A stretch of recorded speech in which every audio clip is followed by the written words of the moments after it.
Once again, thank you very much for staying with us on New Day. One of the key headlines we brought to you this morning had to do with the issues of illegal connection when it comes to water or water illegal connection. And it is an issue that has been on the lips of many for several years now. To tell us what the Ghana Water Company intends to do about it, or what they've done about it in the past, and how they would want to ensure that it doesn't recur in the future, is the communications manager of the Ghana Water Company, in the person of Yao Berima Barnier. Good morning, sir. Thank you very much for your time. Good morning. All right, so to start with, what are the major challenges that the Ghana Water Company is facing? And while you're at it, we would want to focus also on the issues of illegal connection. Yeah, as you may well be aware, the business of producing water, transporting it, and distributing it to customers is a very capital intensive one. So it requires a very huge capital outlay. So that is the challenge that we face. We need a lot of money. When you talk about, say, treating the water, for example, we spend about 1.8 million Ghana cedis every month in buying chemicals. 1.8 million Ghana cedis in buying chemicals to treat water.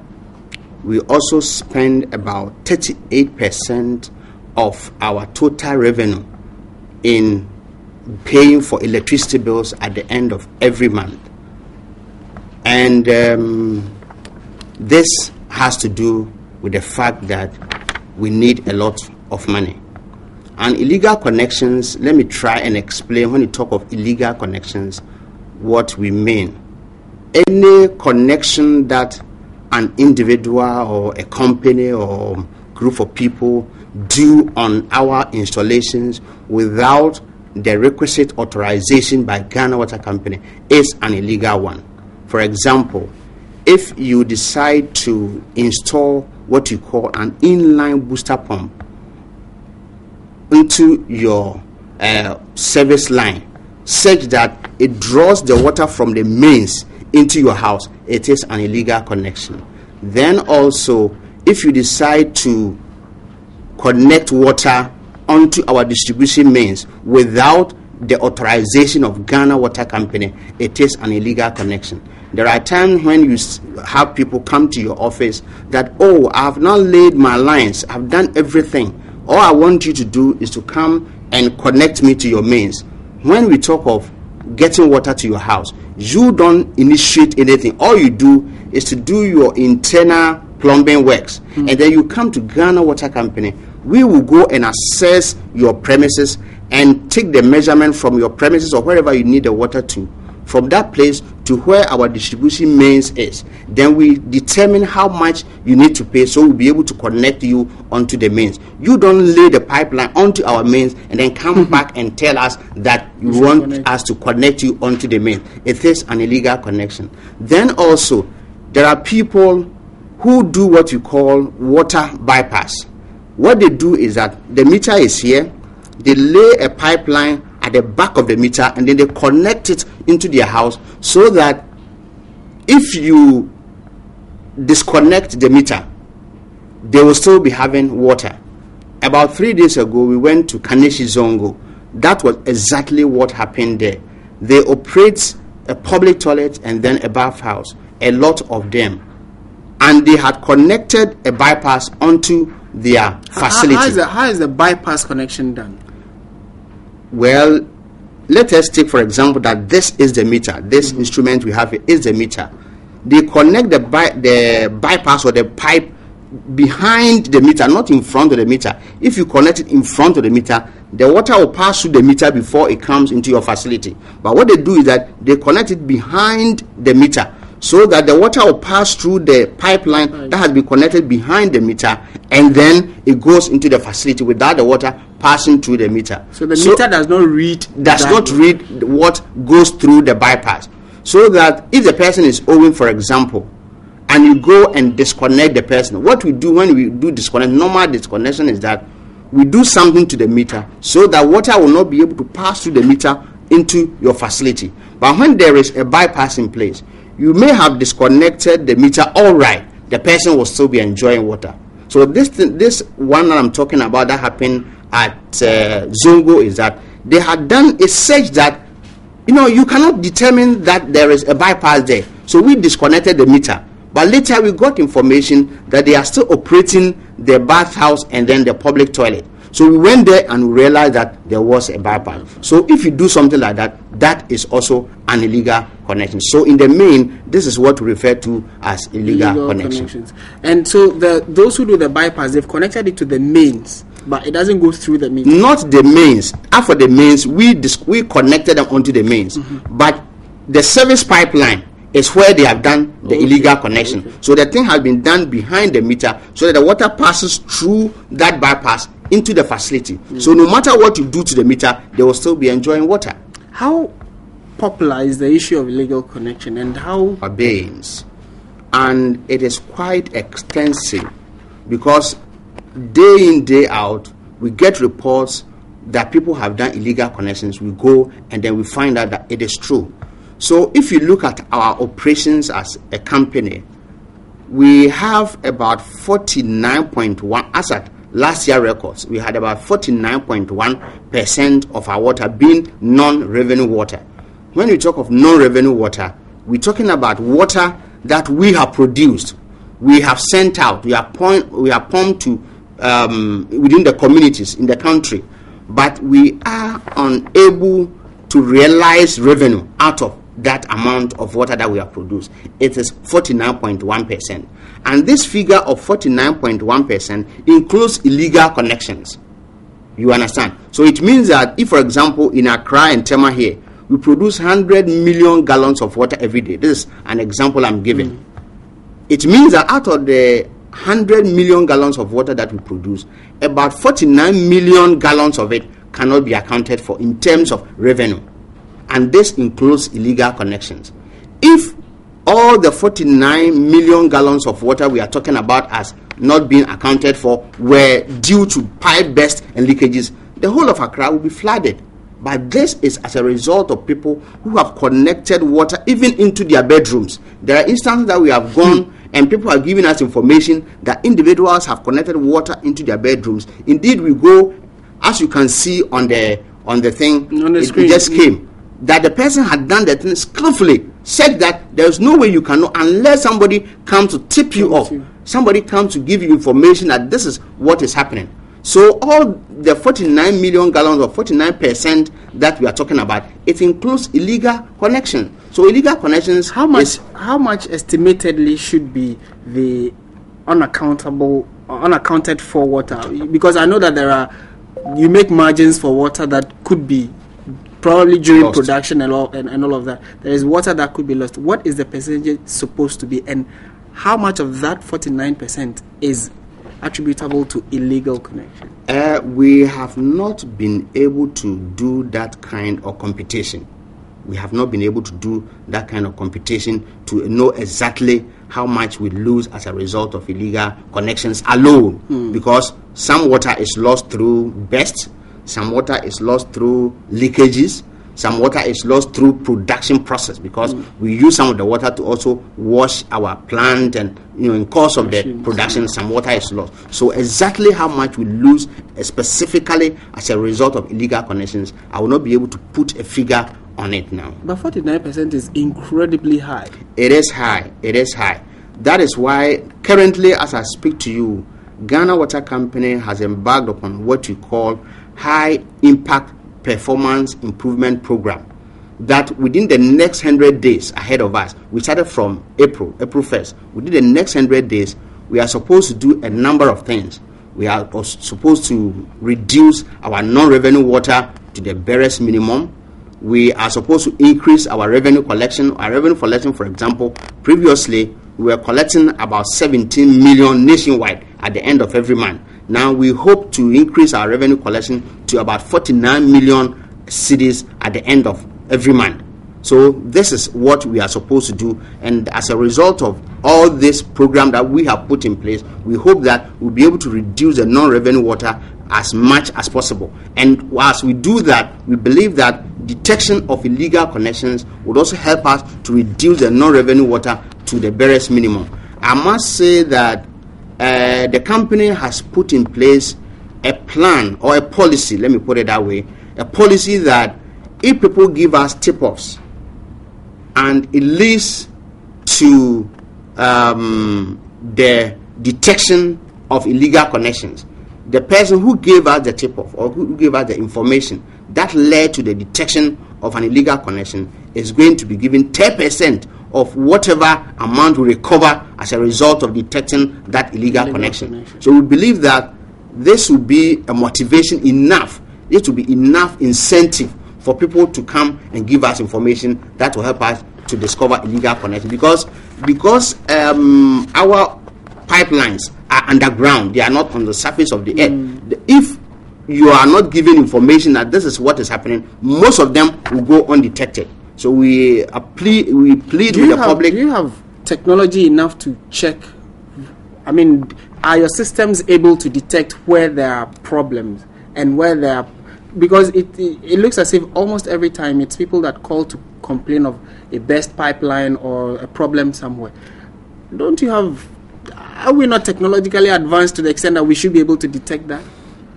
Currently, we don't have that kind of technology in place. We don't have it, unfortunately. Somewhere else they may have, but in Ghana here, we don't have that kind of technology now. So we always depend on the loyalty of the public that they come and give us tip-offs. And it has been helping us quite a lot.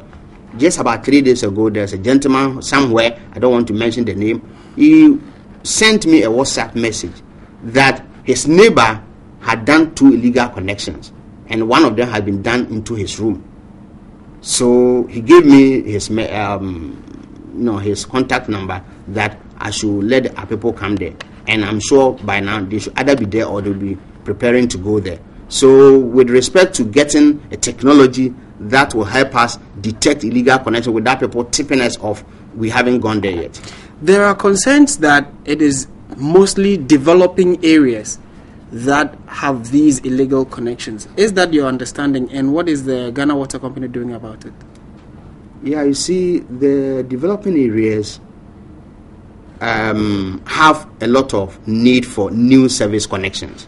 So we have put in place, for example, in Adenta district, there are a number of places where there is no even pipelines at all. So we are asking the people to put themselves together, and they come as a group. We go and lay the pipelines there. Then they will come for new service connections. As they come for the new service connections, we ask them to pay a little to defray the cost of sending distribution mains or laying distribution mains to those areas, so that they will also get part of our services. But apart from the fact that they are developing areas, what is the water company's position on the fact that you'd also have to go there and let your team do feasibility study and then check whether already people have not started laying these pipes ahead of probably your decision to send water to those areas? Yeah, we let our people go there, and our staff go around with motorbikes and do all this. Before we go and send pipe to an area, we let our people go there to find out whether we have enough water such that when we send distribution mains or we lay distribution mains to those areas, they will be able to get water. Prior to the commissioning or the completion of the pond expansion project, we had a very big problem with respect to water supply, especially to places like Adenta and Medina. But currently, as I speak to you, we have enough water, such that if we should decide to connect people to our mains in all those areas, they will get the water without any problem. Because there are places in Adenta here, I also live in Adenta, where water now flows 24/7.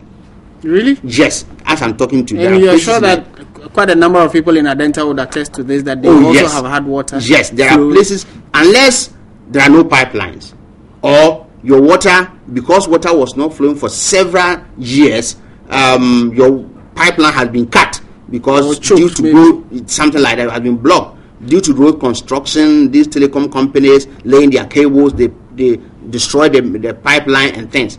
If your pipeline has not been cut and it has not been blocked because of water not passing through for several years, you should be getting water. I also live in Adenta, and I can attest. Are you able to check some of these things, and how do you fix them? If, for instance, someone has had the pipes laid already for several years, like you're saying, and now there's supposed to be water and there isn't, how are you able to help them check? Yeah, what we do is that we do what we call tracing. We trace your line and see what exactly has happened, because we are experts in the business. We trace your line and find exactly what has happened. There are times that we go and we realize that we need to lay new lines altogether because the pipes have been weak, have been dry. Even if you push water through it, there will be leakages and bursts all over the place. So what we do is that there are areas where we advise customers that they should come for new connections altogether. So we lay new pipelines altogether. There are places where our distribution mains, because they have been without water for several years, we lay new distribution mains and then we connect the customers onto it as if they are doing new service connections altogether. And does that come at their cost, or you help them bear the cost of the? They meet us halfway, really. They meet us halfway, because it is not through our fault anyway that the water was not there, because the facility to treat the water was just not there. It was not enough for us to treat water for everybody to get. So what we do is that we advise them to meet us halfway. They pay part of the cost so that we'll be able to serve them with the water they require. We do not intend to justify illegal connection, but clearly there are those who have been paying for the water services but are not getting them. That is one of the reasons why people will go for an illegal connection. Do you want to entirely blame the populace, or are the residents, fully to blame for illegal connection, or there is some blame that should be laid at your doorstep? There has been talk that our staff are sometimes to blame for some of these illegal connections, and I will not dispute or refute that allegation entirely. There have been instances where our own staff have indeed been involved in these illegal connections, and we have dealt with them according to our policies regarding termination of appointment. So whenever we do any investigation and it is established that indeed our staff have been involved, we deal with them the way they are supposed to be dealt. We just don't treat them with kid gloves. Is it just an issue of dismissal? There have been cases where we have dismissed staff. Yes, I have sat on a committee before where a recommendation was made, and eventually the staff involved was. But if someone has committed such an offense, is it just dismissal? You think that is punitive enough? And while at that, what is also the punishment for people who have been found to have done an illegal connection, apart from just cutting or stopping the flow? There are instances where we do what we call penalty for them to pay. If you refuse to pay, we take you to court, and the court will deal with you. Currently, we have a similar issue on our hands at Choco. About a month ago, we had 2 people who did a similar thing, and now we are preparing them for court. We are in touch constantly with the police, and they'll be sending them to court very soon. And for your staff, you were telling us about how punitive is the punishment, or how hard is the punishment to the extent that you do not have other people engaging in it, although some others have just been dismissed? Because dismissal alone doesn't settle it, does it? It does a lot, because it's difficult to get a job these days, and you go and do something that gave you, say, 500 Ghana cedis, and the punishment is that you lose your job. It's not a small punishment. I don't think so. And in conclusion, what would the Ghana Water Company's position be on going forward? What are the plans going forward to ensure clean, quality water and consistent flow?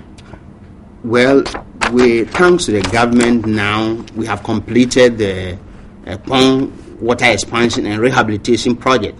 So currently we have quite a sizable amount of water that we produce from Pong and Weja. So we believe that within the next few years to come, we don't have much problem regarding treatment and distribution of water.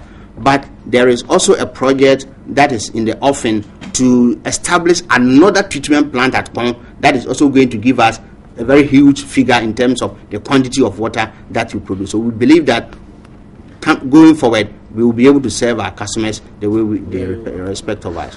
All right, I would want to leave it here for now. Thank you very much. You've been watching Yao Berima Banya. He is the communications manager of the Ghana Water Company Limited, helping us understand what illegal connection is and what kind of impact it has had on them.